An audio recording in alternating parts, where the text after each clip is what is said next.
Hello everyone, AmyR here with Prairie Paper and Ink, and for today's card I am using this really cute snarky image from the Rabbit Hole Designs.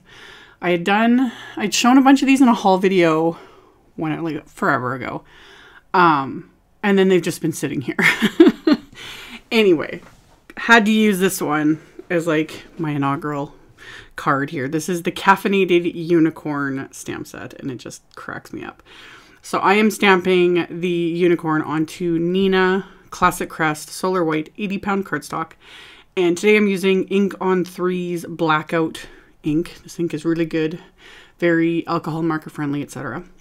So after I stamped it, I got to coloring. I am going to start trying to like put the lids of the marker on screen. It's a work in progress. For me, habit is always, I usually end up actually holding the lid in my left hand while I'm coloring with my right. Just what I do. I used a ton of Copics for this, literally a ton. I did post a picture on my Instagram. Yeah, I did post a picture on my Instagram, like, of the majority of the colors I'd used, because it ended up being like, they looked so pretty in the coffee mug that I put them in, just to kind of keep them out of the way. I have this ginormous coffee mug, and I like to stack the Copic markers in there just so I don't have, you know, a pile of markers rolling around on my desk, because like I mentioned in a ton of videos, I end up with like a square foot of working space and piles of stuff.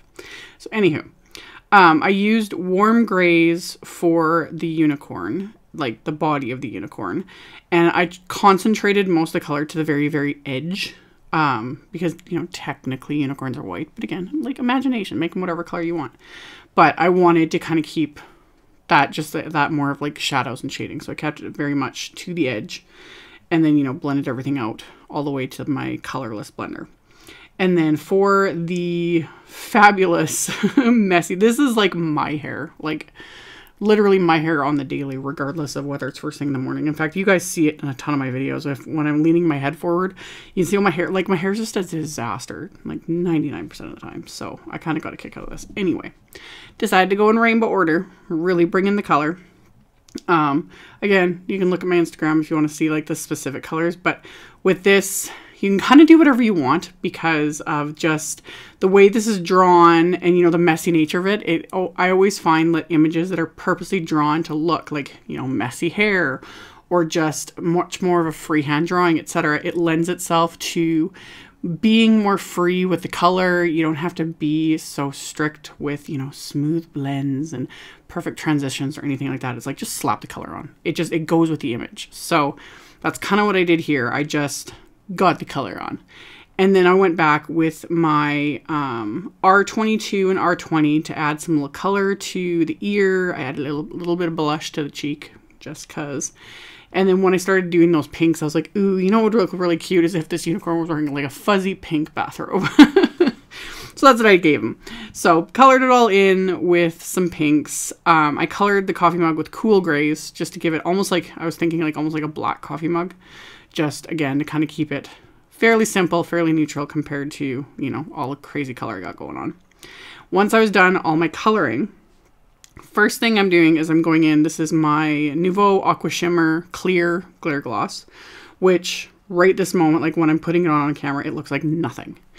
This is one of those fabulous little products though that in, you know, natural light, it doesn't really look like anything. And then you just tilt the card or like tilt to the image so that the light hits it and it's just insane sparkle. And I will show that in a minute. I'll turn the flashlight on my phone so you guys can see. But I'm painting that over the main. And the funny thing is I hadn't even looked at the sentiments in this little set. I just wanted to add the glitter because I was like, oh, it's unicorn and it's rainbow. Why not add glitter? And then I got a good laugh because when I saw the sentiment, I was like, this was all meant to be. But I'll get to that in a second. So I painted on that clear glitter gloss. And then I was pulling things out of said coffee mug that I'm used to store things in. And I have this silver screen pen. This is the Jane Davenport one by Spellbinders. And I just thought, why not? I could have just used the clear glitter gloss for the coffee mug, but I was like, ooh, I really like how like kind of pigmented and intense this is. So I painted the coffee mug with that, as well as the little, he's wearing like narwhal slippers or something. They're funny. I just got a kick out of it. So there you can see how glittery both of these are. Like, super glittery, so much fun. So after I'd added the glitter portion, then I'm going to go in with my white gel pen. And with the white gel pen, this is the thing you want to add after everything. Like, this is your last step. If you're going to add a white gel pen, you know, little dots and highlights and all that kind of stuff, you do this last. Because if I'd gone in with the white gel pen first, adding the clear glitter gloss, I'm assuming the silver screen one would have done the same thing. It basically eats away the gel pen because the gel pen's water-based. So if I'd added all my little highlights and everything and then went and painted on glitter gloss or done something like Crystal Effects or Nouveau Crystal Glaze, Glossy Accents, etc., all of that will just basically dissolve the white gel pen. So that is definitely like the last step of any like coloring or anything, is to add that at the very end, because you can add it on top of the glitter, etc. It's just fine. So I went in, added my little random dots and highlights and whatnot. As always, not really following any like light source or anything, just adding them where I thought they would look nice.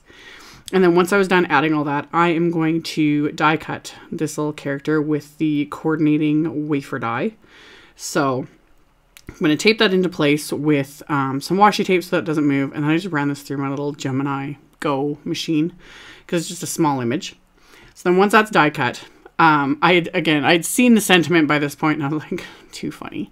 Because yeah, it says caffeine makes me sparkle. And I was like, well, I'm going to continue on this theme. So I pulled out this stencil. This is one of the Tim Holtz. This was from a mini stencil pack, like stencil set number 43. It's like the swirling star stencil. I actually have the larger one on order because it's just fabulous. But all I have right now is the smaller one, but that's perfect. So I just arranged this on some white cardstock. And then over it, I am applying Nuvo Moonstone Glimmer paste. So just glittery and pretty and fabulous. This is like my second or third jar of this stuff. I love all our glitter pastes, but this one's definitely my favorite. So after I'd applied it, I always clean off my tools immediately because glitter paste, it can just, it turns into like cement. So I wiped off the threads of the jar. That's something I'm trying harder because I've literally sealed jars shut with that. And then the other thing I'm doing with all my glitter paste is I'm starting to add just a little square of press and seal. You can use regular cling wrap. It doesn't have to be press and seal, but I'm adding that to the top of the jar. That way, one, it seals it, and two, it prevents the chance of any of that like connecting to the threads of the lid, so that I'm not sealing the jars shut. Because they are really, really difficult, like almost impossible if you seal them shut well enough. It's crazy. So got that all cleaned up. I cleaned up my stencil. I just wash it in the sink with a bit of soap and it's good to go. You can put it in a dish of water, but with glitter paste, I like to be just safe and just completely remove it from my stencils because like it's literally like cement. It's crazy. So after I'd done that, I'm stamping those sentiments from the set. And like I said, these are snarky and some people get a bit offended by them. The one you don't need to use if you're not into that sort of thing. I get a total, giggle out of that kind of stuff. So I heat emboss them onto black cardstock with detail white embossing powder. And then I'm just trimming them down with my paper trimmer and a pair of scissors. So get those completely trimmed out and then I can start figuring out how I'm going to assemble my card. So what I ended up doing with the panel that I stenciled on, and same thing, like in the video right now, the Moonstone Glimmer Paste doesn't look like anything special. It's another one of those ones where, the light hits it and it's like, oh, the sparkle.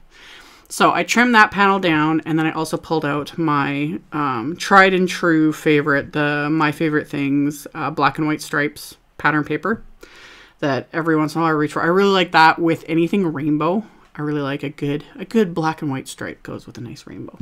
So I pulled that out, trimmed down a piece, and then before I get to assembling everything, I want to stamp the inside of my card. So I'm going to line up that unicorn again, and I am going to stamp it with Hero Arts Reactive, just taffy ink. I just wanted a pink ink. Doesn't matter what kind. I just thought it would kind of tie in with like the whole pink bathrobe. So inked up the stamp with that, and then I'm going to adhere the one sentiment to the inside of the card just to finish it off. So adhere that with some craft tacky glue, and since I have the craft tacky glue out, I'm just going to use that to adhere everything else too. So I adhere that sentiment to the inside of the card, and then I'm going to adhere the pattern paper strip to the card base. And then once I've got that adhered, I can flip over the card front and then just trim off that little bit of excess. And see what I mean about my hair? It just, it sticks up everywhere. I have all these little baby hairs, and it's like, my youngest baby is 4.5, but I still have all these baby hairs up, and they just, I always look like windblown, and just my hair's a mess. Anyway, side note. Anyway, adhered that pattern paper strip, adhered the main panel, and then for the unicorn itself, I'm going to pop up with a little bit of dimension. So I'm going to just use my little thin 3D foam squares. So these ones are a little bit, well, they're thinner. That's why they're called thin. So it gives it just a little bit of dimension, but they're not as thick as like the standard, you know, foam squares. So popped him up with that. And then I'm going to add the main sentiment, Caffeine Makes Me Sparkle. I'm going to add that with the Craft Tacky glue, and that's going to finish off this card. I wanted the focus to be on like the unicorn, and like there's going to be the sparkle and the glimmer and all that. So no other crazy embellishments and everything. And again, I'll turn on the flashlight on my phone so that you guys can just see how sparkly and shimmery this is. It's just fun. So we got the sparkle of the glimmer paste, as well as the aqua glitter gloss and that silver screen pen. So it just gives it, you know, gives it the bling. So as always, I will have a link below the video to my blog post. I'll have a supply list with links to all the supplies I use, so you can check that out below if you are interested. Thank you all so much for watching and subscribing and thumbs upping and commenting. I really appreciate it. I will see you all very soon in the next video. Bye.